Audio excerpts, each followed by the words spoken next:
ሰላም ጤና ይስጥልን ክቡራትና ክቡራን ተመልካቾቻችን ከናሁ ቴሌቪዥን ዞትር በዚህ ሰዓት ወደ እናንተ የሚደርሰው የዛሬ ዕለተ ሐሙስ ግንቦት 22 2018 ዓ.ም የተለያዩ የሀገር ቤትና የባህር ማዶ ስፖርታዊ መረጃዎች ከአሁን ሰዓት ጀምሮ ወደ እናንተ ይደርሳሉ። እስከ መረጃዎቻችን ፍጻሜ ድረስ አብራችሁ እንድትዘልቁ የመረጃዎቹ አዘጋጅና አቅራቢ ገዛኸኝ ዱላ፣ የካሜራ ባለሙያችን ዘካሪያስ ሳይሉ ከኛ ጋር ቆይታ ያደርጋል። አብራችሁ ነው።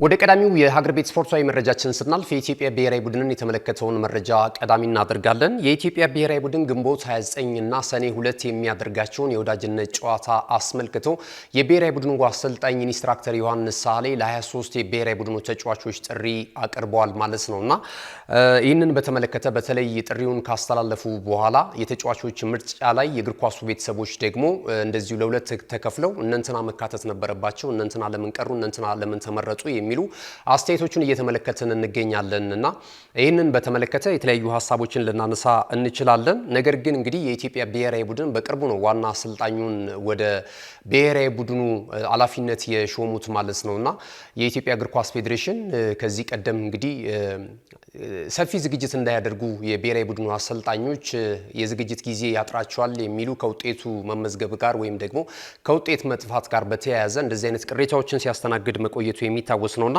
አሁን ላይ እንግዲህ በ2027 የአፍሪካ ዋንጫው የውድድር መድረክ ላይ ለመሳተፍ የሚያስችለው የምድብ ማጣሪያ ወይም ተጋጣሚዎቹን በምድብ የሚያገኛቸውን ሀገራት እንደዚሁ አውቋል። ከቀናቶች በፊት እንደምናስታውሰው ማለት ነው የኢትዮጵያ ብሔራዊ ቡድን ወደ 2027 የአፍሪካ ዋንጫ የውድድር መድረክ እንግዲህ ለማለፍ በምድብ 10 ላይ ተደልድሏል። 3 ሀገራቶች አሉ እዚህ ምድብ ላይ ከኢትዮጵያ በተጨማሪ ማለት ነው።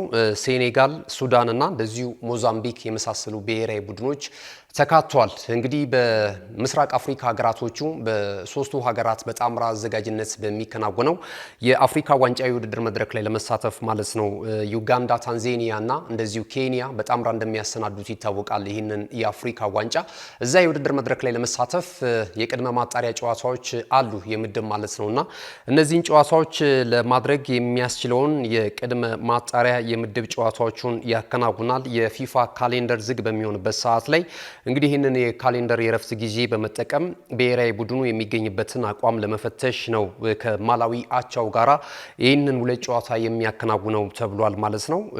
እንግዲህ ጥሪ የቀረበላቸውን ተጫዋቾች እንመልከትና ከዛ በኋላ ጥያቄ የተነሳባቸው ጉዳዮች ላይ የምናመራ ነው የሚሆነው። ግብ ጠባቂ ስፍራ ላይ 3 ተጫዋቾች ጥሪ ቀርቦላቸዋል። የኢትዮጵያ መድኑ ግብ ጠባቂ አቡበከር ኑራ በድጋሚ ጥሪ ቀርቦለታል። ፍሬው ጌታሁን፣ ሰይድ አብታሙ እነዚህ ግብ ጠባቂዎች ናቸው። የተከላካይ ስፍራ ላይ ደግሞ በአሰልጣኙ እምነት ተጥሎባቸው ጥሪ ከቀረቡላቸው ተጫዋቾች ፍቅሩ አለማየሁ፣ ጀሚል ያዕቆብ፣ ሳሙኤል ዮሐንስ፣ ፍጹም ፍትህ ያለው፣ ያሬድ ባየ፣ ራምኬል ጀምስ፣ ሮቦት ሳሎሎ፣ ረመዳን ሸሪፍ፣ ግሩም አጎስ ሆኗል። የአማካኝ ስፍራ ቦታ ላይ ደግሞ ጥሪ የቀረበላቸው ተጫዋቾችን ከተመለከትን ሀብታሙ ተከስተ፣ ሙሴ ካቤላ፣ ቢኒያም ሃይተን፣ ወገኔ ገዛኸኝ፣ ቢኒያም በላይ ሆኗል ማለት ነው።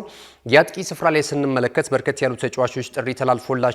መስፍን ታፈሰ፣ ፍጹም ጥላሁን፣ አዲስ ግደይ፣ ቢኒያም ፍቅሩ፣ ቸርነት ጉክሳና ዳዋው ቴሳ መሆናቸውን እንግዲህ ከኢትዮጵያ እግር ኳስ ፌዴሬሽን ያገኘነው መረጃ ያመለክታል ማለት ነው። የእግር ኳስ ቤተሰቡ በዚህ ጥሪ ላይ ያለውን ቅሬታ እያሰማ ነው የሚገኘው።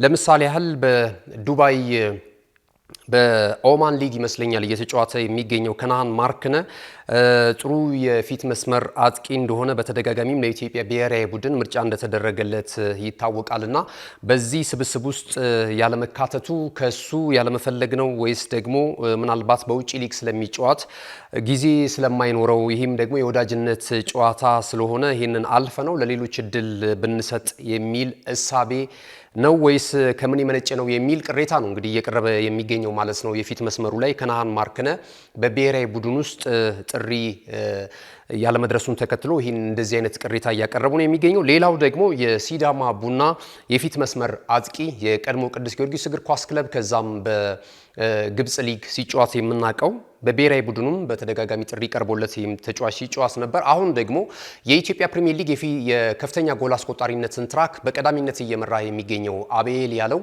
ለምንድን ነው ጥሪ ያልቀረበለት የሚል ቅሬታ እንደዚሁ ቀርቧል በኢትዮጵያ የስፖርት ወዳጆች አማካኝነት ማለት ነውና አቤል ያለው አልተካተተም። ከዛም ባለፈ እንደዚሁ አማኑኤል ኤሬቦም በተመሳሳይ ቅሬታ የቀረበበት ተጫዋች ነው። ይህም ተጫዋች በብሔራዊ ቡድን ውስጥ ጥሪ ሊቀርብለት ይገባ ነበር የሚሉ ሀሳቦች እየተንጸባረቁ ነው የሚገኙት ማለት ነው። ከዛ ባለፈ ደግሞ ሌሎች የእግር ኳስ ቤተሰቦች ደግሞ ታዳጊ ተጫዋቾችን ለምን አላካተተም? ይህ የብሔራዊ ቡድን ስብስብ አሁን የወዳጅነት ጨዋታ ነው። ስለዚህ ከሰሞኑ ደግሞ እያየን እንደምንገኘው በተለይ ከ17 ዓመት በታች የኢትዮጵያ ብሔራዊ ቡድን ላይ በዚሁ የዓለም ዋንጫ ማጣሪያ እንደዚሁም ደግሞ የአፍሪካ ዋንጫ የውድድር መድረክ ላይ ሞሮኮ ላይ የተመለከትናቸው ጥሩ ተጫዋቾች አሉ። ከዛ በፊትም በኤሴካፋ እዚሁ ኢትዮጵያ ላይ ተስተናግዶ በነበረው የማጣሪያ ጨዋታ ላይም ጥሩ ብቃት ሲያሳዩ የነበሩ ተስፈኛ ተጫዋቾች ለምንድን ነው በዚህ የወዳጅነት ጨዋታ በአሰልጣኝ ዮሐንስ ሳሌ እምነት ያልተጣለባቸውና ሲኒየሮቹን ተጫዋች ከወጣት ተጫዋቾቹ ጋር ለማዋሃድ ድፍረቱን ያጡት የሚል ቅሬታም እያቀረቡ ነው የሚገኙት። ከዚህ ቀደም እንግዲህ የተመለከትናቸው ተጫዋቾች አሉ። ዳዊት ካሳይ አሁን በሸገር ሲቲ በዋና የፕሪሚየር ሊጉ ክለብ ላይ እየተሳተፈ ይገኛል። ከዛ ባለፈ ደግሞ ቀደም ሲል እንደገለጽ ነው በዚህ በ17 ዓመት በታች የኢትዮጵያ ብሔራዊ ቡድን ላይ ጥሩ ብቃት እንዳለው እያሳየ ነው የሚገኘውና ይሄ ተጫዋች ጥሪ ሊቀርብለት ይገባል የሚል እንደዚሁ ቅሬታ አቅርበዋል። በተመሳሳይ እዚሁ የ17 ዓመት በታች ላይ የሚገኙት ሁለቱ ተጫዋቾች አሚር ሚስባህና ቢኒያም አብርሃም የኢትዮጵያ ብሔራዊ ቡድን ላይ ጥሪ ከቀረበላቸው ተጫዋቾች መካከል እነዚህም ሊካተቱ ይገባቸው ነበሩ የሚሉ ቅሬታዎች እየቀረቡ ነው የሚገኙት። በእነዚህ እኔም እስማማለሁኝ። ብዙ ጊዜ እንግዲህ ረዘም ያሉ አመታቶችን በኢትዮጵያ ብሔራዊ ቡድን እየተጫወቱ ያሉ ተጫዋቾች አሉ። አዳዲስ ተጫዋቾችን ደፍረን ማን ሞክር ከሆነ ታዳጊዎችን የማናመጣ ከሆነ አንደኛ ለዘለቄታው ረዘም ላሉ አመታቶች ውጤታማ የኢትዮጵያ ብሔራዊ ቡድንን መገንባት እጅግ በጣም አስቸጋሪ ነው። የኢትዮጵያ ብሔራዊ ቡድን እንደሚታወቀው ባለፉት ጊዜያቶች ኤሴካፋን የሚመጥን አልሆነም። ወደ ኤሴካፋ ማለፍ ያቃተው ብሔራዊ ቡድን ነው ያለን። የቻንን ውድድር መሳተፍ የማይችል ብሔራዊ ቡድን ነው የተመለከትነው። የአፍሪካ ዋንጫ የውድድር መድረክ የማይታሰብ ሆኖ ያለፉትን አመታቶች ተመልክተናል። በአይቬሪ ኮስት አስተናጋጅነት የነበረው የ34ኛው የአፍሪካ ዋንጫ የውድድር መድረክ ላይ ማለፍ አቅቶን ወድቀናል። ከዛም ባለፈ ደግሞ እንደዚሁ ሴኔጋል ሻምፒዮና ሆና ያጠናቀቀችውን አነጋጋሪው የአፍሪካ ዋንጫ የውድድር መድረክ ላይም እንደዚሁ አልነበርንም። 35ኛው የአፍሪካ ዋንጫ የውድድር መድረክ ላይ ማለት ነውና አመታቶች እየተቆጠሩ ነው የሚገኙት። ተመሳሳይ ፊት ሁልጊዜም ሲኒየር ተጫዋቾች ቦታውን እየያዙባቸው ወይ ውጤት አያመጡ ወይ ደግሞ ታዳጊ ተጫዋቾች እድል ተሰጥቷቸው አትሊስት ልምድ እያገኙበት እንኳን ጠንካራ ብሔራዊ ቡድን እንዲገነባ እየተደረገ አይደለም የሚገኘውና ከዚህ አንጻር የስፖርት ቤተሰቡ ያነሳው ጥያቄ ትክክለኛ ይመስለኛል። እነዚህን ወጣት ተጫዋቾች ምናልባት እንግዲህ የወዳጅነት ጨዋታ ስለሆነ እዛ ላይ ነበር እንደውም መካተት የነበረባቸው የወዳጅነት ጨዋታ ስለሆነ ማለት ነው። እነዚህ ታዳጊ ተጫዋቾችና ከዚህ ጥሪ ጋር በተያያዘ ታዳጊዎች ያልተካተቱበት ሁኔታ እንግዲህ በቀጣይ ምናልባት ጋዜጣዊ መግለጫ ስለሚኖራቸው የአሰልጣኙ እዚህ ላይ ሀሳብ ሊሰጡ ይችላሉ። ለምን ሪስኩን እንደፈሩ ማለት ነው። ታዳጊዎችን ከሲኒየር ተጫዋቾች አንድ ላይ አጣምሮ ልምድ እንዲያገኙ ለማድረግ እንዳልደፈሩ እንግዲህ እሳቸው የራሳቸው አተያይ ሊኖር ይችላል። የአሰልጣኙንም ሀሳብ ማክበር ያስፈልጋል። እኔ በዚህ አምናለሁኝ አሰልጣኙ ምክንያቱም ምስጋናውንም ቅሬታውንም ስድቡንም መጨረሻ ላይ የሚይዙት እሳቸው ናቸው። የስፖርት ቤተሰቡም ደግሞ ትክክል ነው ሀሳብ መስጠት አለበት። ብሔራዊ ቡድን ሲባል ሁሉም የሚሳተፍበትና ሁሉም ከውጤት መጓጓት የመነጨ የሀገርን ብሔራዊ ቡድን ከመውደድ የመነጨ ነው። ውጤት እንዲመጣ ነው ዞሮና እነዚህን ሀሳቦች እንዴት አስታርቆ ጠንካራ ብሔራዊ ቡድን በተለያዩ ሀሳቦች አንድ ላይ ተሰብስበው እንዴት መምጣት ይችላል የሚለውን ነገር እሳቸው በይበልጥ ያዩበትን አንግል የመረጡበትን ሁኔታ በጋዜጣዊ መግለጫ ላይ ያብራራሉ ብለን እናስባለን። ሌላ ደግሞ እንደዚሁ አንዳንድ በጣም አነስተኛ የግብ ተሳትፎ ያላቸውም የፊት መስመር አጥቂዎች የተካተቱበት ነገር ግን ደግሞ ከነሱ የተሻለ በፕሪሚየር ሊጉ ላይ ጎል ስኮር ማድረግ የቻሉ ተጫዋቾች ደግሞ ያልተካተቱበትንም ሂደት ተመልክተናል። ለምሳሌ ታምራት ኢያሱ በዘንድሮ የኢትዮጵያ ፕሪሚየር ሊግ ላይ 11 ግቦችን ከመረብ አሳርፏል። ነገር ግን ጥሪ አልቀረበለትም። ናትናኤል ዳንኤል በተመሳሳይ 11 ግቦችን በኢትዮጵያ ፕሪሚየር ሊግ ላይ ማስቆጠር ችሏል። እሱም እንደዚሁ ጥሪ አልቀረበለትም። አማኑኤል ኤሬቦ 9 ግቦችን ከመረብ አሳርፏል። የለም መስፍን ታፈሰ፣ ቸርነት ጉግሳና እነዚህ ሁለት ተጫዋቾችን ብንመለከት መስፍን ታፈሰ ለምሳሌ ትክክል ነው፣ ጠንካራ ተጫዋች እንደሆነ ይታወቃል። ነገር ግን በአመቱ ያስቆጠራቸው ግቦች 7 ናቸው። ወቅታዊ ፐርፎርማንስ ከተባለ እንግዲህ በአራት ግብ የሚበልጡት ተጫዋቾች ጥሪ ሳይተላለፍላቸው መስፍን ታፈሰ 7 ግብ አስቆጥሮ ጥሪ ቀርቦለታል። ቸርነት ጉግሳ በተመሳሳይ 6 ግብ ነው በውድድር ዓመቱ ያስቆጠረው። 14 ግብ ያስቆጠረውን አቤል ያለውን ትታችሁ ቸርነት ጉግሳን የመረጣችሁበትን መስፈርታችሁን ለስፖርት ቤተሰቡ በጨዋነት ደንብ እንድታብራሩልን እንፈልጋለን። ከዛ ባለፈ እንግዲህ እንደነ ሽመልስ በቀለም ያሉ አንጋፋ ተጫዋቾች አሉ። እኔ በእርግጥ እግር ኳስ ሁል ጊዜም የወጣት ስፖርተኞች መድረክ ነው ብዬ አስባለሁኝ። የሚተኩት ተጫዋቾች ካሉ ጥሩ ነው። ሽመልስ በቀለ ግን ገና ለገና እድሜው ወይም ሄዷል ተብሎ ረጅም ዓመት ለኢትዮጵያ ብሔራዊ ቡድን ስላገለገለ ከብሔራዊ ቡድን ውጪ ማድረግ እኔ ተገቢ አይመስለኝም። ልክ ነው፣ ታዳጊ ተጫዋቾች መምጣት አለባቸው። ነገር ግን ደግሞ ሲኒየር ተጫዋቾችን በዛው መሃል አቅሙ ያላቸው በተለይ አክቲቭ ሆነው እየተጫዋቹ የሚገኙ ተጫዋቾችን መሃል ላይ ጣል ማድረግ፣ ታዳጊ ተጫዋቾች ደግሞ ከነሱ ልምድ እያገኙ እየመከሯቸው ጠንካራ ብሔራዊ ቡድን መገንባት ይችላል። መጫወት እስከቻለ ድረስ እድሜው 55ም ቢሆን መጫወት ይችላል። እኔ በወቅታዊ ፐርፎርማንስ በጣም አምናለሁኝ። በሌላውም ዓለም ደግሞ እንደዚህ ልምድ ያላቸው ተጫዋቾች መሃል ላይ ጣል ማድረግ ብዙ ነገሮችን እንዲማሩ በተለይ ብሔራዊ ቡድን ከሌላ ቦታ ልምድ የሚገኝበት አይደለም። እዛው ብሔራዊ ቡድን ነው ልምድ የሚገኘው። በሌሎች በክለቦች፣ በፕሮጀክቶች፣ በአካዳሚዎች የምናካብታቸው ልምዶችና ወደ ብሔራዊ ቡድን ስንመጣ ደግሞ ሌላ ኃላፊነት ነው። ብሔራዊ ቡድን ሰንደቅ ዓላማን ወክለን ነው፣ የኢትዮጵያን ሕዝብ ወክለን ነው ጨዋታ የምናደርገው። መሸነፍ ማሸነፉ ውጤቱ እንኳን ይቅርና ስነ ስርዓትን ጠብቆ የብሔራዊ ቡድንን ስሜት በሚያንጸባርቅ መልኩ ራሱ ኃላፊነትን ተወጥቶ በጨዋነት ተሸንፎ መምጣት በራሱ የሀገርን ስም ጠብቆ አንድ ነገር ነውና እነዚህ ነገሮች ሊማሩ የሚችሉት ከሲኒየሮች ነው የሚል ሐሳብ አለኝና ሽመልስ በቀለ በፐርፎርማንስ ደረጃም ከተመለከትነው የተሻለ እንቅስቃሴ እያደረገ ይገኛል። ወደ 7 ግቦችን ከመረብ አሳርፏል። በዚህ የውድድር ዘመን ሐዋሳ ከተማም እዚህ አሁን ያለበት ቁመና ላይ እንዲገኝ ጌታነህ ከበደን በተመሳሳይ ጥሩ ጉዞ እያደረገ ነው የሚገኘው። በእርግጥ ጌታነህ ከበደ በራሱ ፍላጎት እንግዲህ ከኢትዮጵያ ብሔራዊ ቡድን ራሱን ማግለሉ የሚታወቅ ነው። የሽመልስ በቀለን ጉዳይ ግን እንደዚሁ እሱም ተመሳሳይ አይነት ነገር ሊኖረው ይችላል፣ ራሱን ከብሔራዊ ቡድን የማግለል ነገር። ነገር ግን እንደዚህ አይነት ተጫዋቾች ልምዳቸውን ቢያካፍሉ የተሻለ ነገር ነው የሚል ሐሳብ አለኝ። ሽመልስ በቀለን በተመለከተ ማለት ነው የመጫወት ፍላጎት ካለው ለወጣቶቹ ልምድ ቢያካፍል የሚል ሐሳብ አለኝ። እነዚህ ሐሳቦች ተነስተዋል። ከምርጫው ጋር በተያያዘ እናንተ ሐሳባችሁን ልታደርሱልን ትችላላችሁ። ፍትሐዊ ነው ወይ አሰልጣኝ ዮሐንስ ሳህሌ የመረጡት ምርጫ ላይ ምን አስተያየት አላችሁ? የአሰልጣኙን ሐሳብ ግን እናከብራለን። ምክንያቱም መጨረሻ ላይ ክሬዲቱን የሚወስዱት ሙገሳውንም ወቀሳውንም የሚወስዱት እሳቸው ስለሆኑ የብሔራዊ ቡድኑም ኃላፊነት የተሰጣቸው እሳቸው ስለሆኑ የእሳቸውን ውሳኔ ማክበር ያስፈልጋል። ግን ምክንያታቸውን ደግሞ እሳቸው ዘርዝረው ባላቸው አቅም ባላቸው ችሎታ ለስፖርት ቤተሰቡና ለመገናኛ ብዙሃን ተደራሽ ማድረግ አለባቸው የሚል ሐሳብ አለን። የኢትዮጵያ ብሔራዊ ቡድን እንግዲህ በቀጣይ ሴኔጋል፣ ሱዳን፣ ሞዛምቢክን በአፍሪካ ዋንጫ የውድድር መድረክ የማጣሪያ ምድብ 10 ላይ የሚገጥሙ ነው የሚሆነው ማለት ነው።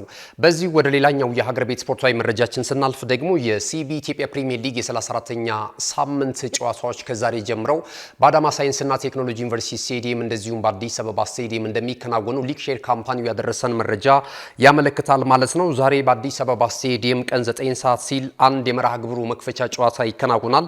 በሐዋሳ ከተማና በኢትዮጵያ ቡና መካከል የሚደረገው ጨዋታ ትልቅ ትኩረትን ስቧል። ኢትዮጵያ ቡና በአሰልጣኝ ሳምሶን አየለ እየተመራ በጣም ጥሩ ጉዞ በማድረግ ላይ ነው የሚገኘው። አሁን ያለበት ቁመና የተሻለ ነው ማለት ይቻላል። 5ኛ ደረጃ ላይ ተቀምጧል። 46 ነጥቦችን ነው የሰበሰበው በኢትዮጵያ ፕሪሚየር ሊግ ማለት ነውና ዛሬ የሚያደርጉት ጨዋታ ትልቅ ትኩረትን አግኝቷል ከወዲሁ። ሐዋሳ ከተማም በዚህ ዓመት የተሻለ ቁመና ላይ ነው ማለት ይቻላል። እንግዲህ 45 ነጥቦችን ይዞ 7ኛ ደረጃ ላይ ነው የሚገኘው። በሁለቱ ክለቦች መካከል ያለው የነጥብ ልዩነት አንድ ብቻ መሆኑ ደግሞ ዛሬ የሚያከናውኑትን ፍልሚያ እንዲጠበቅ አድርጎታል። ኢትዮጵያ ቡና ዛሬ ጨዋታውን የሚያሸንፍ ከሆነ ነጥቡን ወደ 49 ከፍ ያደርጋል። ይሄ ደግሞ የደረጃ የተቀመጠበትን ደረጃ ሊያሻሽል ያስችለዋል። ወደ 4ኛ ደረጃ መምጣት የሚችልበትን ውጤት ማስመዝገብ ይችላል ማለት ነውና ዛሬ ከሚደረጉ ጨዋታዎች መካከል እንግዲህ አዲስ አበባ ስቴዲየም ላይ ጊዜ ያላችሁ የስፖርት ቤተሰቦች ይህን ጨዋታ ልትመለከቱ ትችላላችሁ። በተመሳሳይ በአዳማ ሳይንስና ቴክኖሎጂ ዩኒቨርሲቲ ስቴዲየም ብርቱካናማዎቹ ድሬዎች ከቅዱስ ጊዮርጊስ እግር ኳስ ክለብ ጋር ቀን 9 ሰዓት ላይ ጨዋታቸውን የሚያከናውኑ ይሆናል። በአሰልጣኝ ይታገዙ እንዳለ የሚመራው ድሬዳዋ ከተማ በዚህ ዓመት እጅግ በጣም ደካማ ጊዜን እያሳለፈ ይገኛል። የመውረድ ስጋት ከተጋረጠባቸው ክለቦች መካከል አንደኛው ሆኗል። አሁን ላይ እንግዲህ የደረጃ ሰንጠረዡን ስንመለከት ማለት ነው ድሬዳዋ ከተማ 18ኛ ደረጃ ላይ ነው የሚገኘው 35 ነጥቦችን ሰብስቦ ማለት ነው። በቀሩት 5 መርሃ ግብሮች ላይ የተሻለ ውጤት ማስመዝገብ ካልቻለ ከኢትዮጵያ ፕሪሚየር ሊግ የሚሰናበትበት እድል ሰፊ ስለመሆኑ እየተገለጸ ነው የሚገኘውና አሰልጣኝ ይታገዙ እንዳለ ከባድ ስራ እንደሚጠብቀው ነው በዚህ ጨዋታ ላይ እየተመለከትን የምንገኘው። ተጋጣሚው ክለብ ደግሞ ቅዱስ ጊዮርጊስ እግር ኳስ ክለብ እንግዲህ ባለፈው የመጨረሻውን ጨዋታ ማሸነፍ ችሏል። በኢትዮጵያ ዋንጫ የኢትዮጵያ ፕሪሚየር ሊግ ከመቋረጡ አስቀድሞ በነበረው ጨዋታ ማሸነፉ የሚታወስ ነው። አሁን ላይ ቅዱስ ጊዮርጊስ እግር ኳስ ክለብ 43 ነጥቦችን ይዞ 10ኛ ደረጃ ላይ ተቀምጧል ማለት ነውና ዛሬ ፈረሰኞቹ ከብርቱካናማዎቹ የሚያደርጉት ጨዋታ በአዳማ ሳይንስና ቴክኖሎጂ ዩኒቨርሲቲ ስቴዲየም ቀን 9 ሰዓት ሲል ጨዋታቸውን የሚያከናውኑ ነው የሚሆነው ማለት ነው። ከዚህ ጨዋታ ፍጻሜውን እንዳገኘ በዚያው በአዳማ ስቴዲየም አመሻሽ 12 ሰዓት ላይ ጥሩ እንቅስቃሴ በማድረግ ላይ የሚገኘውና በሊጉ የደረጃ ሰንጠረዥ ሁለተኛ ደረጃ ላይ መቀመጥ የቻለው መቻል ከአርባ ምንጭ ከተማ ጋር ጨዋታቸውን ያደርጋሉ። አርባ ምንጭ ከተማ ከወራጅ ቀጠናው ስፍራ ለመውጣት የሚያደርገው ትግል በፕሪሚየር ሊጉ ለመቆየት የሚያደርገውን ትግል ዛሬም እንግዲህ በዚህ ጨዋታ ላይ ይሞክራል ተብሎ ይጠበቃል። ከዛ ባለፈ መቻል ደግሞ የሁለተኝነት ደረጃውን የበለጠ አጠናክሮ ለመሄድና ከሊጉ መሪ ክለብ ሲዳማ ቡና ጋር ያለውን የነጥብ ልዩነት ለጊዜውም ቢሆን ወደ 2 ለማጥበብ ወደ ሜዳ ይገባል ተብሎ ነው እየተጠበቀ የሚገኘው። አሁን ላይ በሲዳማ ቡናና በመቻል መካከል ያለው የነጥብ ልዩነት 5 ሆኗል ማለት ነውና ይሄ ጥሩ አጋጣሚ ይመስላል። አሰልጣኝ ሙሉጌታ ምህረት ለዚህ ጨዋታ ከባድ በተለይ በውድድር ዓመቱ ሻምፒዮና ለመሆን በሚደረገው ፍክክር ላይ አይነተኛ ሚና ሊኖረው እንደሚችል እየገለጸ ነው የሚገኘው ማለት ነውና ዛሬ በሚኖረው ጨዋታ ከባድ ፍልም ያደርጋሉ ተብሎ ነው የሚጠበቀው። ይህ ጨዋታ በአዳማ ሳይንስና ቴክኖሎጂ ዩኒቨርሲቲ ስቴዲየም 12 ሰዓት ላይ ምሽት ላይ የሚጀምር ነው የሚሆነው ማለት ነው። የሊጉን ሌሎች የ34ኛ ሳምንት መርሃ ግብር ጨዋታዎች በነገው ዕለትም ቀጥለው የሚከናወኑ ነው የሚሆነው። ነገ ኢትዮጵያ ንግድ ባንክ ከኢትዮ ኤሌክትሪክ፣ እንደዚሁ ወላይታ ዲቻ ከነገሌ አርሲ፣ ምድረገነት ሽሬ ከሀዲያ ሆሳና፣ ሲዳማ ቡና ከአዳማ ከተማ፣ ፋሲል ከተማ ከሸገር ሲቲ፣ እንደዚሁ ወልዋሎ አዲግራት ዩኒቨርሲቲ ከኢትዮጵያ መድን፣ መቀሌ ሰባ እንደርታ ከባህር ዳር ከተማ ጋር የሚያደርጉት የኢትዮጵያ ፕሪሚየር ሊግ የ34ኛ ሳምንት መርሃ ግብር ጨዋታዎች ናቸው ማለት ነው። የሊጉን የደረጃ ሰንጠረዥ ሲዳማ ቡና 58 ነጥቦችን እና ተጨማሪ 18 የግብ ክፍያ በመያዝ በቀዳሚነት እየመራ ነው የሚገኘው። ዘንድሮ እጅግ በጣም ስኬታማ የውድድር ዓመትን እያሳለፉ የሚገኙት ሲዳማ ቡናዎች ከቀናት በፊት ወደ ኢትዮጵያ ዋንጫ የፍጻሜ ጨዋታ ማለፋቸው የሚታወስ ነው ማለት ነውና አሁን ደግሞ የሊጉን የዋንጫ ክብር ለማሳካት በቀሩት መርሃ ግብሮች ላይ ከባድ ፍልሚያ ያደርጋሉ ተብሎ ነው የሚጠበቀው። ሁለተኛ ደረጃ ላይ የሚገኘው የአሰልጣኝ ሙሉጌታ ምህረቱ ቡድን መቻል ነው። 53 ነጥቦች አሉት። ተመሳሳይ 18 የግብ ክፍያ እንደዚሁ ይዟል። ነገሌ አርሲ ባደገበት የውድድር ዓመት አስገራሚ እንቅስቃሴ በማድረግ ላይ ነው የሚገኘው ማለት ነውና ነገሌ አርሲ 52 ነጥቦች አሉት። 7 ንጹህ የግብ ክፍያ ይዞ ሶስተኛ ደረጃ ላይ ተቀምጧል። ኢትዮ ኤሌክትሪክ፣ ኢትዮጵያ ቡና፣ ፋሲል ከተማ፣ ሐዋሳ ከተማ፣ ባህር ዳር ከተማና ወላይታ ዲቻ እንደዚሁ ተከታዮቹን ደረጃ ይዘው እየተመለከትን እንገኛለን። ከኢትዮጵያ ፕሪሚየር ሊግ ላለመሰናበት ከፍተኛ ፍልሚያ እያደረጉ የሚገኙትን ክለቦች ከተመለከትን አርባ ምንጭ ከተማ፣ መቀሌ ሰባ እንደርታ፣ ድሬዳዋ ከተማና እንደዚሁ ምድረ ገነት ሽሬ ይህንን ደረጃ ይዘዋል ማለት ነው። የከፍተኛ ጎል አስቆጣሪነቱን ትራክ የኢትዮጵያ ፕሪሚየር ሊግን የዘንድሮ የ2018 ዓ.ም የውድድር ዘመንን አቤል ያለው ከሊጉ መሪ ክለብ ሲዳማ ቡና በ14 ግቦች በቀዳሚነት እየመራ ነው የሚገኘው ማለት ነው። እንደነ ታምራት ኢያሱ፣ ናትናኤል ዳንኤል፣ አማኑኤል ኤሬቦን የመሳሰሉ ተጫዋቾች ደግሞ ተከታዩን ደረጃ ይዘዋል ማለት ነው።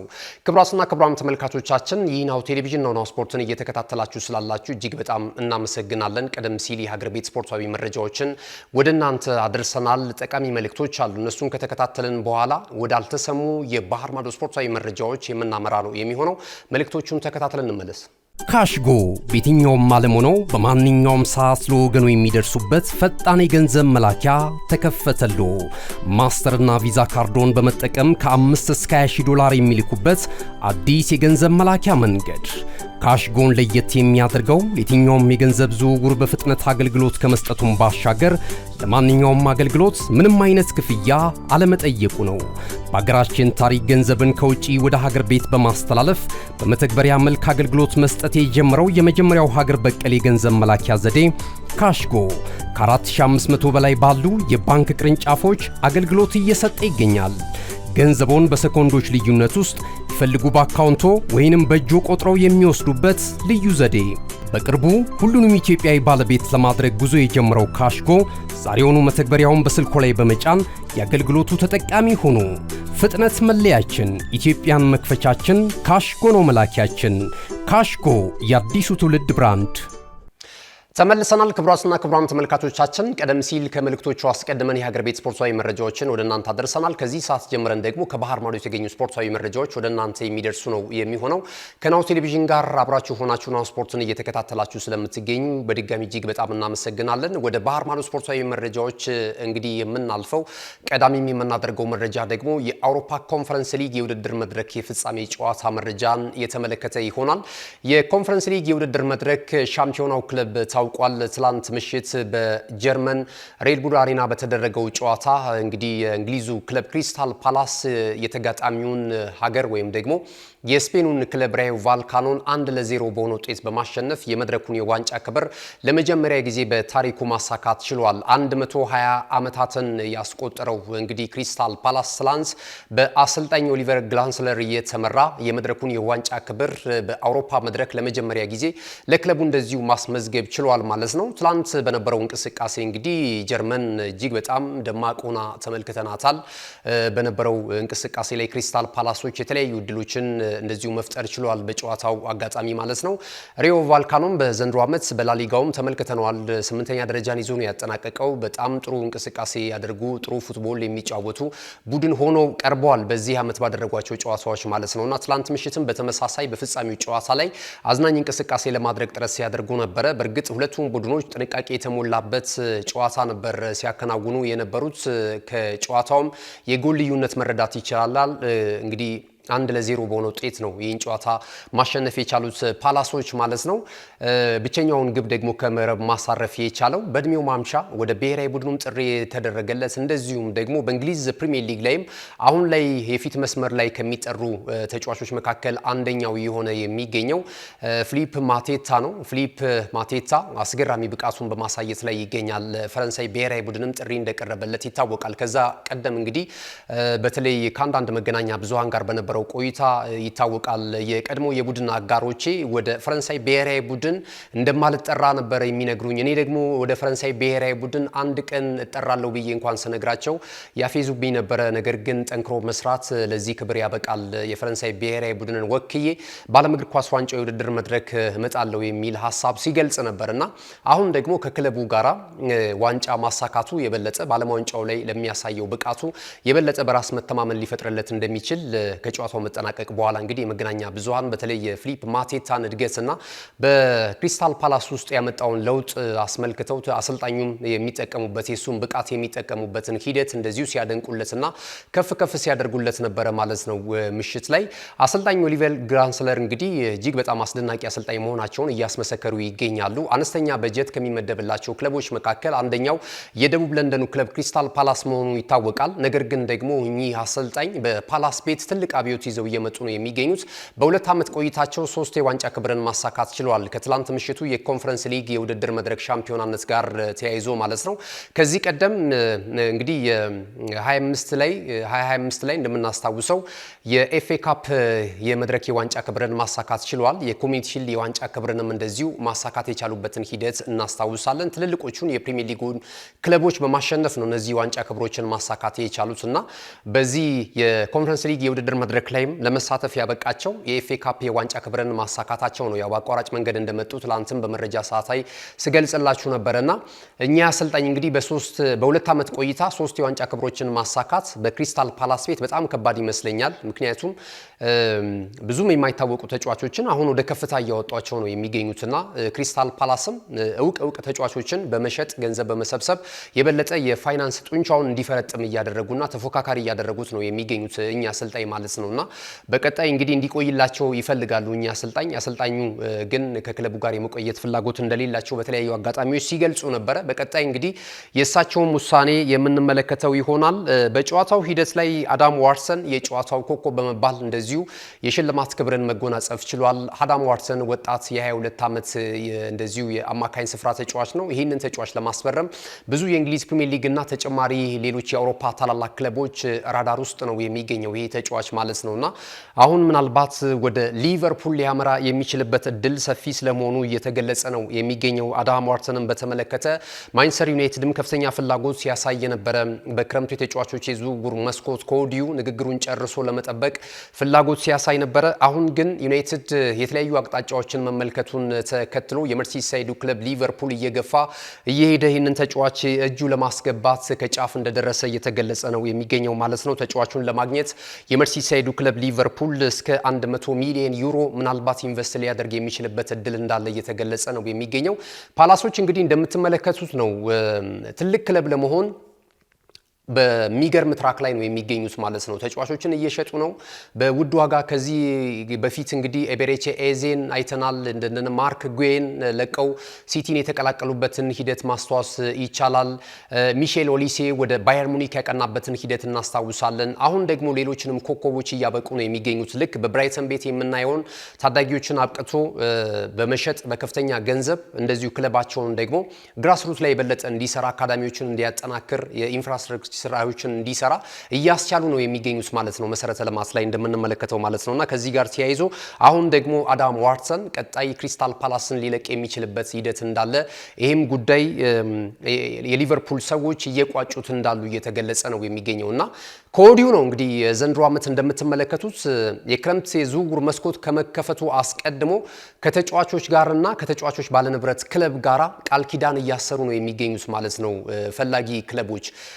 ባለፈው እንደነገርኳችሁ ነው እንግዲህ ወይ ትላንትና በነበረን የመረጃ ሰዓት ላይ አርሰናል ሞርጋን ሮጀርስን ለማስፈረም ውስጡን ከፍተኛ ስራ በመስራት ከጫፍ እየደረሱ ያሉበት ሂደት እየተገለጸ ነው የሚገኘው።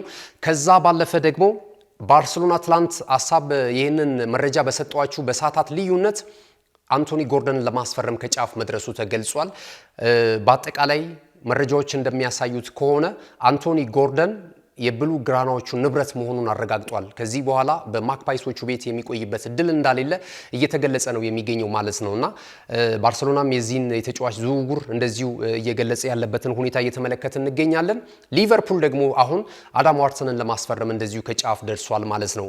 ይሄ ለምን የሚሆን ይመስላችኋል? ከወዲሁ ባልተለመደ ሁኔታ ክለቦች ተጫዋቾችን ከወዲሁ የክረምት የተጫዋቾች የዝውውር መስኮት ሳይከፈት ንብረታቸው ለማድረግና ስምምነቶችን ለመፈጸም በውስጥ ማለት ነው ኦፊሻሊ ገና የዝውውር መስኮቱ ሲከፈት ነው የሚረጋገጠው። ነገር ግን በውስጥ ደግሞ ባሉ ጉዳዮችና በግል ጉዳዮች ላይ በግል ጥቅሞች ላይ ግን ቃል ኪዳን እያሰሩ ነው የሚገኙት ክለቦችና ተጫዋቾች ማለት ነው። ይሄ ደግሞ የሆነው ለምንድን ነው ብላችሁ ጥያቄ ካነሳችሁ ከፊታችን ከቀናቶች በኋላ የሚጀምረው የዓለም እግር ኳስ ዋንጫ የውድድር መድረክ አለ። ብዙ ጊዜ በዓለም ዋንጫው ላይ የሚታዩ ተጫዋቾች በዝውውር ላይ ለማስፈረም ቢፈለግ እንኳን ዋጋቸው የትየለሌ ነው። እዛ ላይ የሚያሳዩት እንቅስቃሴ እዛ ላይ የሚያሳዩት ብቃት የተጫዋቾችን ኳሊቲ ውድ ያደርገዋል። ዋጋቸውንም በዛው ልክ ነው ከፍ የሚያደርገው። ስለዚህ አስቀድመው ክለቦች ወደ ዓለም ዋንጫው ተጫዋቾች ከማምራታቸው በፊትና እዛ ላይ ያላቸውን ብቃት ከማሳያታቸው አስቀድመው የግል ንብረታቸው ማድረግ ይፈልጋሉ። በውስጣዊ ስምምነት እንግዲህ የተለያዩ የዝውውር ሁኔታዎችን እያጠናቀቁ መሄድ ይፈልጋሉ ማለት ነውና ከወዲሁ እንግዲህ ዝውውሮች በውስጥ እያለቁ የሚገኙበትን ሂደት እየተመለከትን ነው የምንገኘው ማለት ነው። አዳም ዋትሰን በተመሳሳይ ወደ ሊቨርፑል፣ አንቶኒ ጎርደን ወደ ባርሴሎና እንደዚሁ ሞርጋን ሮጀርስም ጉዳይ ከጫፍ እየደረሰ እንዳለ በተለይ አሰልጣኝ ሚካኤል አርቴታ ይህንን ተጫዋች ለማምጣት እንደዚሁ ነገሮችን እየቋጨ እንዳለ በአንድሪያ ቤርታ አማካኝነት እየተገለጸ ነው የሚገኘው ማለት ነው። ወደ ሌሎች መረጃዎቻችን እንለፍ። አንድ አነጋጋሪ መረጃ የበርካታ መገናኛ ብዙሃንን እያነጋገረ የመገናኛ ብዙሃኖች ዋና አጀንዳ እየሆነ ነው የሚገኘው ማለት ነው።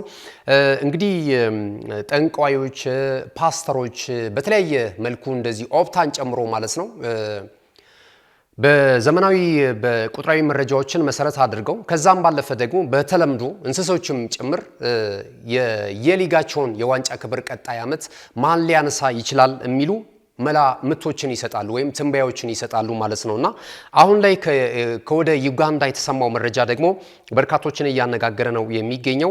ፓስተር ሶሎሞን ዊሴንጌ ይሰኛል። ይህ ፓስተር እንግዲህ አርሰናል ከቀናቶች በፊት የ2025-26 የውድድር ዘመንን የሊጉን የዋንጫ ክብር ማሳካቱ የሚታወስ ነውና ቀጣዮቹንም 5 ዓመታት ይሄ ፓስተር እንደሚለው ከሆነ ማለት ነውና አርሰናል የሊጉን የዋንጫ ክብር ያሳካል እስከ 2030 ድረስ ሻምፒዮና ይሆናል ብሏል። ለተከታታይ 5 ዓመታት ይታየኛል የሊጉን የዋንጫ ክብር አሰልጣኝ ሚካኤል አርቴታ ከፍ ሲያደርግ የአርሰናል ደጋፊዎቹ ቀጣዮቹ 5 ዓመታት የሊጉን የዋንጫ ክብር ለማሳካት እየታየኝ ነው የሚገኘው እመኑኝ ብሏል። ያለፈውን ዓመት ተንቢዮ በትክክል ማሳካት ችሏል። አርሰናል የሊጉን የዋንጫ ክብር ያነሳል ብሎ ተሳክቶለታል። የአውሮፓ ቻምፒየንስ ሊግ የውድድር መድረክንም የፍጻሜ ጨዋታ እንደዚሁ ተንቢዋል እና ይሄ ፓስተር ከዚህ ቀደም በነበሩ የስፖርታዊ ሁነቶች ላይ እየተነበየ ይሳካለታል። እውን አርሰናል ቀጣይ የሊጉን የዋንጫ ክብር ለተከታታይ 5 ዓመታት ማሳካት ይችላል? አሁን ባለው ፐርፎርማንስ፣ አሁን ባለው ብቃት የእናንተ ሐሳብ ምን ይመስላችኋል? እዚህ ላይ ፓስተሩ ትክክል ሊሆን ይችላል ብላችሁ ታምናላችሁ? እንግዲህ አንዳንድ ጊዜ የሚሰጡ ትንበያዎች ትክክል ሲሆኑ ተመልክተናል። አንዳንድ ጊዜ ደግሞ የማይገናኙበትንም ሂደት እንመለከታለን እና እግር ኳስ ደግሞ ሳይንስ ነው። በዚህ 5 ዓመታት ውስጥ የተጫዋቾች ጉዳት፣ የተጫዋቾች የቡድን ግንባታ አለ፣ የሚለቁ ተጫዋቾች አሉ፣ የሚመጡ ተጫዋቾች አሉ። በዛ ላይ የተፎካካሪ ክለቦችስ የቡድን ግንባታ ምን ይመስላል የሚለውን ነገር በምን አይነት ነገር አጣጥሞ እስከ 2030 ድረስ የሊጉን የዋንጫ ክብር ለተከታታይ 5 ዓመታት የሰሜን ለንደኑ ክለብ አርሰናል ያነሳል የሚል ግምት ሊሰጥ ቻለ የሚለውን ነገር እንግዲህ እናንተ ካለው ጉዳይ ጋር ከግምት ልታስገቡ ትችላላችሁ። እንግዲህ ቀጣይ ቼልሲ አስፈሪው ቼልሲ ነው በዚህ ዓመት ይገነባል እየተባለ የሚገኘው በአሰልጣኝ ዣቢ አሎንሶ ስር። እንደገና በውድድር ዓመቱ መጨረሻ ደግሞ እጅግ በጣም አስደናቂ አፈጻጸም ማሳየት የቻለው እንደዚሁ ማይክል ካሪክ ደግሞ እሳት የሆነውን ዩናይትድ እየገነባ ነው የሚገኘው። ለተቃራኒ ቡድን ተጫዋቾች ነበልባል ሆኖ የሊጉን የዋንጫ ክብር ብቻ አይደለም የአውሮፓ ቻምፒየንስ ሊግ የውድድር መድረክን ለማሸነፍ የሚያስችለውን ቡድን ይገነባል እየተባለ ብዙ አመኔታ እየተጣለበት ነው የሚገኘው በትልልቅ የእግር ኳሱ ሊቃኖች ዘንድ ማለት ነውና ይሄ አለ። ከዛ ባለፈ ደግሞ ሊቨርፑል እንደዚሁ በተመሳሳይ የተለያዩ ተጫዋቾችን ወደ ቡድን ስብስቡ እያመጣ ነው የሚገኘው። ጉዳት ላይ ለረዘም ላሉ አመታቶች ያልነበሩ ተጫዋቾችም እንደዚሁ እየተመለሱለት ነው የሚገኘው ማለት ነው። ሲቲ ደግሞ በአሰልጣኝ ኤንዞ ማሬስካ ስርም ሆኖ የተለያዩ ተጫዋቾችን እያመጣ ይገኛል። በእርግጥ አዲስ ናቸው አሰልጣኙ። በቼልሲ ቤት ያሳዩትን ብቃት ተመልክተናል። ትልልቅ የዋንጫ ክብሮችን ማሳካት የቻሉበትን ሂደት ማለት ነው። የዓለም ክለቦች ሻምፒዮና፣ ከዛ ባለፈ ደግሞ የኮንፈረንስ ሊግ በወጣት ተጫዋቾችም እንዴት መጫወት እንዳለባቸው ሲያሳዩ የነበሩበትን ፍንጭ በሲቲ ቤት አሁን ያለውን ስኳድ የፔፕ ጋርዲዮላን አደራና ሌጋሲ ያስቀጥላሉ ተብሎ ነው እየታመነባቸው የሚገኘውና እነዚህ ጉዳዮች ባሉበት ሁኔታ አርሰናል እስከ 2030 ድረስ የሊጉን የዋንጫ ክብር በብቸኝነት እያሸነፈ ይጓዛል የሚለው የፓስተር ሶሎሞን ዊሲንጌ አስተያየትንና ትንበያ እንዴት ተመለከታችሁ? ሀሳብ አስተያየታችሁን እዚህ ጋር ልታደርሱን ትችላላችሁ። ወደ ሌሎች የዝውውር መረጃ ስናልፍ አርሰናል እናገኛለን። ቲኖ ሌቭራሜንቶን ለማስፈረም እንደዚሁ ከፍተኛ ጥረት በማድረግ ላይ ይገኛል። መድፈኞቹ ይህንን የ23 ዓመት የተከላካይ ስፍራ ተጫዋች ከማክፓይሶቹ ለመቀማት ጥረት በማድረግ ላይ ነው የሚገኙት። በዚህ ዓመት 17 ጨዋታዎችን አድርጓል። ኒውካስል ዩናይትድ ጥሩ ብቃት እንዳለው ብዙዎች ያምኑበታል። ሌሎችም የሳውዲ ፕሮ ሊግ ተሳታፊ ክለቦችና የላሊጋው ክለቦችና የፕሪሚየር ሊጉ ክለቦች ተጫዋቹን ለማስፈረም አይነተኛ ሚና እየተጫወቱ እንዳለ እየተገለጸ ነው የሚገኘው። ይህንን ተጫዋች ግን እጃቸው ለማስገባት የክለቡ ስፖርቲንግ ዳይሬክተር አንድሪያ ቤርታ ከፍተኛ ጥረት በማድረግ ላይ እንደሚገኙ ተጫዋቹንም በግል ስልክ ደውለውለት እንዳወሩ እየተገለጸ ነው የሚገኘው ማለት ነው። ኑኖ ስፕሪቶ ሳንቶስን የተመለከተውን መረጃ ወደ እናንተ ስናደርስ እንግዲህ በቅርቡ ወይም በተጠናቀቀው የእንግሊዝ ፕሪሚየር ሊግ ላይ ወደ ሻምፒዮንሺፑ መውረዱን አረጋግጧል። የምስራቅ ለንደኑ ክለብ ዌስትሃም ዩናይትድ ማለት ነው። የዚህ አሰልጣኝ የሆኑት እንግዲህ ኑኖ ስፕሪቶ ሳንቶ እንደሆኑ ይታወቃሉ። ከዚህ ቀደምም ወደ ፕሪሚየር ሊግ ማሳደግ የቻሉት ይህንን ክለብ ከ8 ዓመታት በፊት እሳቸው ነበሩ። አሁን ደግሞ እንደዚሁ ዌስትሃም ዩናይትድ ወርዷልና ወርዶም ቢሆን ታችኛው ሻምፒዮንሺፕ ከዚህ ቡድን ጋር የመለያየት ፍላጎት እንደሌላቸውና ቡድኑን እንደገና ዳግም ወደ እንግሊዝ ፕሪሚየር ሊግ ለመመለስ ስራ እንደሚሰሩ እየተገለጸ ነው የሚገኘው ማለት ነው። አሰልጣኙ በጣም ብቃት አላቸው። በተለይ በኖቲንግሃም ፎረስት ቤት የሰሩትን ስራ የሚታወቅ ነው ማለት ነው። እኛ አሰልጣኝና ብዙ ትልልቅ ክለቦች የማስፈረም ፍላጎት ቢኖራቸውም እሳቸው ግን ከዌስትሃም ዩናይትድ ጋራ ዝቅ ብዬ እንደገና ዳግም ከፍ ማለት እንችላለን የሚል እምነት እንዳላቸው እየተደነቀላቸውም ጭምር ነው እየተገለጸ የሚገኘው ማለት ነው። የሳቢኒዮን ጉዳይ እንደዚሁ እንመለከታለን። ሳቢኒዮ የማንቸስተር ሲቲው ተጫዋች 22 ዓመቱ ላይ ይገኛል። ይህ ብራዚላዊ ኢንተርናሽናልን ለማስፈረም የሰሜን ለንደኑ ክለብ ቶተንሃም ሆትስፐርስ ከፍተኛ ጥረት በማድረግ ላይ ነው እንደሚገኝ እየተገለጸ የሚገኘው ተጫዋች እስከ 2028 ድረስ የሚያቆይ የውል ኮንትራት ቢኖረውም ነገር ግን ደግሞ ስፐርሶች ይህን ተጫዋች ለማስፈረም በተለይ ሮቤርቶ ዲዘርቢ የተጫዋቹ አድናቂ መሆናቸውን እየገለጹ ነው የሚገኙት። ከዛ ባለፈ ዩናይትድ አጥብቆ ከዚህ ቀደም ይፈልገው የነበረውን የአማካኝ ስፍራ ተጫዋች የሆነውን ካርሎስ ባሌባንም እንደዚሁ ይፈልጋል ተብሏልና ከሁለት አንዱ ተጫዋቾችን የማስፈረም ፍላጎት አለው ቶተንሃም ሆትስፐርስ ማለት ነው። ዩናይትድ ወደ ሌሎችም አማራጮች እያመራ ስለሚገኝ ማለት ነው። የዩናይትድን ጉዳይ ስናነሳ ደግሞ ኤደርሰንን ትላንት በሰጠናችሁ መረጃ ይሄ ዝውውር ወደ መጠናቀቁ እየደረሰ ነው የሚገኘው ተብሏል። ምናልባት የዝውውር መስኮቱን ለመጠበቅ ካልሆነ በስተቀረ የአታላንታውን የአማካኝ ስፍራ ተጫዋች በተለይ ካስሜሮ ተተኪ ለማድረግ እንደዚሁ ውሳኔ ላይ እንደደረሱ እየተገለጸ ነው የሚገኘው። ይህንን የ25 ዓመት ተጫዋች በ35 ሚሊዮን ፓውንድ ቀይ ሰይጣናቱ ለማስፈረም ፍላጎት እንዳላቸው እየገለጹ እንደሚገኙ መረጃዎች እየጠቆሙ ነው የሚገኙት ማለት ነው። ወደ ጀርመን ቡንደስሊጋው ክለብ ባየር ሙኒክ ስናቀና ደግሞ ሙኒክ እንደዚሁ ራፋኤል ሊያዮን እና ገብርኤል ማርቲኔሊን ለማስፈረም እያወዳደረ እንደሚገኝ እየተገለጸ ይገኛል። የኤስ ሚላኑን የግራ ክንፍ ተጫዋች ራፋኤል ሊያዮ ከዛ ባለፈ የአርሰናሉን የግራ ክንፍ ተጫዋች ገብርኤል ማርቲኔሊን ለማስፈረም ስራዎች እየሰሩ እንደሚገኙ እየተገለጸ ነው የሚገኘው ማለት ነውና በቀጣይ ከሁለት አንዱ የግራ መስመር ተጫዋች ለማስፈረም የቡንደስሊጋው ክለብ ጥያቄ ለማቅረብ ፕሮጀክት ቸውን ሰንደው እየተዘጋጁ እንዳሉ እየተገለጸ ነው የሚገኘው። ራፋኤል ሊያዮ በኤስ ሚላን በዚህ ዓመት እንግዲህ በሴሪያው 9 ግቦችን ከመረብ ማሳረፍ ችሏል። ለ3 ለጎል የሆኑ ኳሶችን ደግሞ እንደዚሁ ለቡድን አጋሮቹ አመቻችቶ ማቀበል ችሏል። ቀጣይ ወደ ቡንደስሊጋው ክለብ ባየር ሙኒክ ገብርኤል ማርቲኔሊ ወይስ ደግሞ ራፋኤል ሊያዮ ሊያቀና ይችላል የሚለው ነገር እየተጠበቀ ነው የሚገኘው።